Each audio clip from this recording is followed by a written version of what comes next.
Dinhi sa atong ebanghelyo karong adlaw. So ang atong Ginoo nag saway sa mga Pariseo matutudlo sa balaod, kabahin sa ilang kinaiya nga di sila gusto kausaban sa ilang kinabuhi. So mga dili sila makadawat sa mensahe ni Jesus ug ni Juan nga magbubunyag. Kay nagtawag magini nga ilang biyaan ang ilang mga makasasala nga kinabuhi. Kani po mga tawhana aduna sila'y pagulingon na pagsabot kabahin sa pagsimba o pagampo ug unsa ang kinabuhi nga balaan.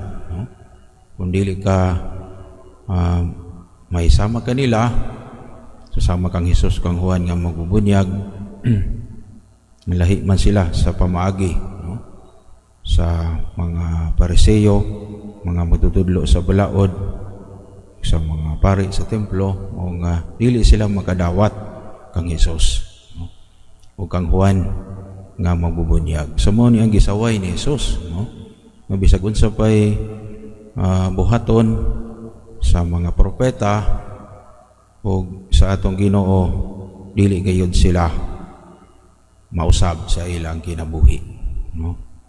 Kay dili man sila modawat sa mensahe sa Dios. Inon ilang gibuhat, ilang gidaot ang pagkatao ni Hesus o ni Juan nga magbubunyag. Imbis nga maminaw sila sa mensahe nga gipaabot kanila sa propeta o sa atong Ginoo, so dili sila maminaw, kay mo na may ilang naandan nga kinabuhi, hindi sila gusto nga badlongon sa wayon sa ilang hiwi nga mga binuhatan, ang ilang pagpakaroning nun, o ang ilang pagsalikway sa tinuod nga pagsimba o pag-ila sa Dios. Mga misos nga dili mo maka sabot, hindi man mo mudawat sa mensahe sa Dios. So yung gibuhat inyong gidaot ang pagkatao, so mga si Juan magbubunyag nagpuyo sa kinabuhi nga sakripisyo, nagpuasa, nagantos dito sa kamingawan. So di isa mo inom og bino, mingon ang mga tao nga giyawaan siya, so imbis nga maila nila nga propeta siya sa Ginoo, so ilan nung gidaot si Juan na giyawaan man na mo nang ingon ana ang iyang pamaagi, mensahe mo nang iyang dagway kay giyawaan siya, nga si Jesus. So lahi siya kang Juan nga magbubunyag, imbis nga magpuasa si Jesus may tambong sa mga kumbira. So mingon sa dang mga tao nga palahubog mo na siya, o higala sa korbador sa buhis o sa mga makasasala. So muna yung gisaway sa atong Ginoo nga bisag unsa pay buhaton, dili maminaw ang mga tao sa mensahe sa Ginoo, ug mao ni ang gisaway ni Jesus. Dili man sila abri ang ilang hunahuna, ilang kasing-kasing sa pagdawat sa mensahe sa Dios bisag unsa pay gibuhat. So si Juan nagpuasa, si Jesus nagkumbira, itambong sa mga kumbira, panbisan pa bisan asa pa niining duha, so walay gidawat ang mga Pariseo matutudlo sa balaod, mga pari sa templo, ug kay dili man sila pareho sa ilang pamaagi sa pagampo o pagsabot sa kinabuhi nga balaan, lahi man ang ilang pamaagi.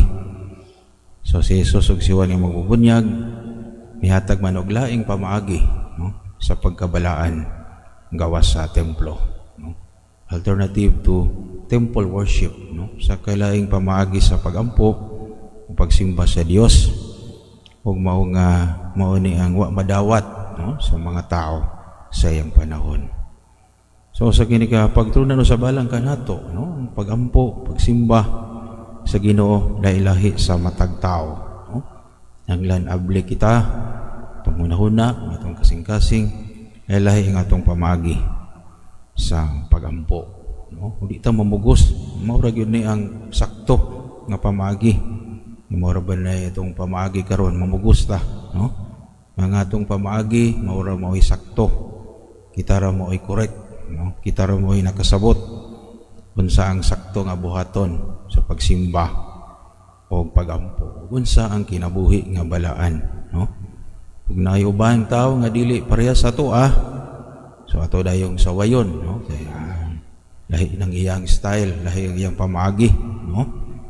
Og muna nga usas kini ka pagtulunan na lang ka nato, no? Sama sa gibuhat sa atong Ginoo, no? Ang abli kita sa atong pagsimba, pagampo, no? Pamagi sa pagkabalaan. Matagtaw, lahi-lahi mangyod, no?